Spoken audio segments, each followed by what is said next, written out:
근데 1억 원 준다고 하면은 결혼하시겠어요? 안 할 것 같습니다. 왜 안 하죠? 1억보다 훨씬 더 많은 돈이 들고 1억으로 뭔가 해결할 수 없는 것들이 너무 많아요. 혹시 이 밈에 대해서 알고 계시나요? 이거 어디서 본 것 같은데 일단 잘 모르겠어요. 근데 막 보는 거는 본 것 같긴 하거든요. 어떤 걸 보고 망했다고 한 것 같으세요? 오늘 주제랑 일단 이렇게 하면 너무 짜증나죠.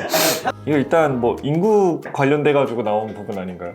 네, 맞습니다. 출산율 0.7%를 보고 이제 외국 교수님이 한 말씀이에요. 이게 이제 우리나라에서도 엄청난 심각성을 느끼고 있기 때문에 15조 4천억이 편성되었다고 지금 하는데 내년 예산안을 피해보는 한번 자리를 마련해봤습니다.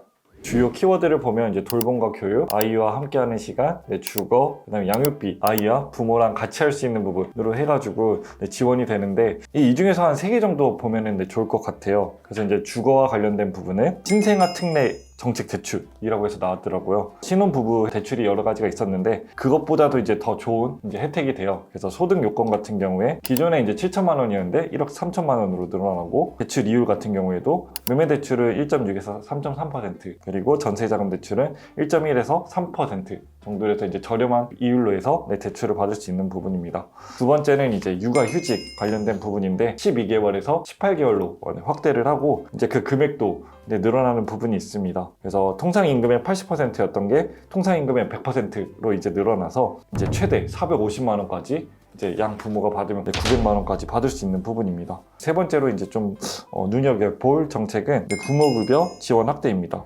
올해 이제 급여를 이제 0세에서 1세까지는 70만 원까지로 이제 확대를 했는데 그걸 이제 또 내년부터는 100만 원까지 확대하는 부분이고 1세 부모급여도 35만 원에서 50만 원까지 확대하는 부분입니다.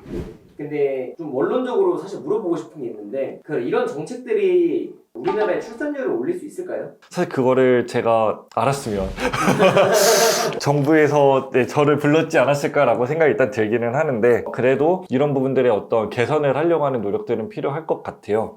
근데 뭐 좋은 점은 있고 또 나쁜 점도 있는 것 같습니다. 장기적인 관점으로 해서 내가 아기를 낳는 부분도 분명히 있을 텐데 너무 이제 아기를 낳았을 때만 집중되다 보니까 향후에 주거라든가 이런 부분을 이제 더 계속 고민을 해야 되는데 이게 뭔가 해결이 제대로 되지 않는 느낌을 좀 주는 부분이 있는 것 같아요. 이 청년 정책을 이제 5년 동안 다뤄오시고 네. 주요하게 다뤄오신 그런 스타트업의 대표이신 꾸망님께서 어떤 대안을 내놓을 수 있을까요?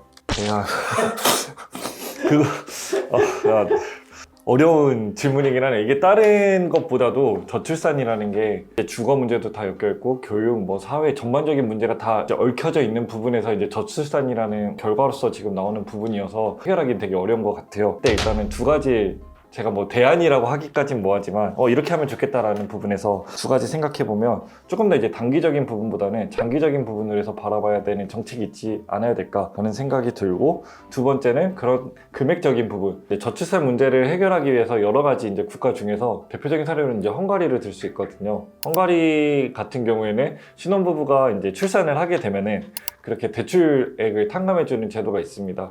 근데 그 부분이 이제 저출산 문제를 해결했느냐? 그렇지 않았거든요. 금액으로 지원해가지고 저출산 문제를 해결한다. 이 부분에 확실히 한계가 있을 수 있지 않을까라는 생각이 듭니다.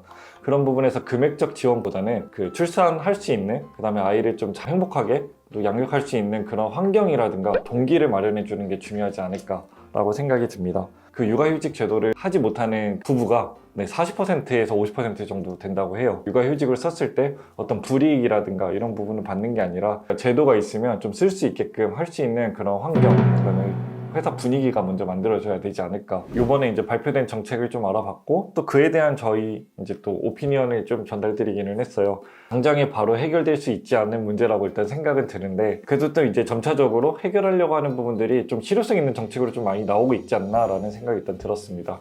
그래서 좀 이런 부분들이 조금이나마 이제는 좀 노력의 결과물이 보여서 출산율이 조금 더 반등할 수 있는 부분이 좀 마련되기를 그렇게 바라고 또 그런 부분에서도 또 이제 새로운 정책 나오거나 아니면은 또 이런 아이디어면 좋겠다라는 부분이 있으면은 또 여러분께 전달드릴 수 있도록 하겠습니다.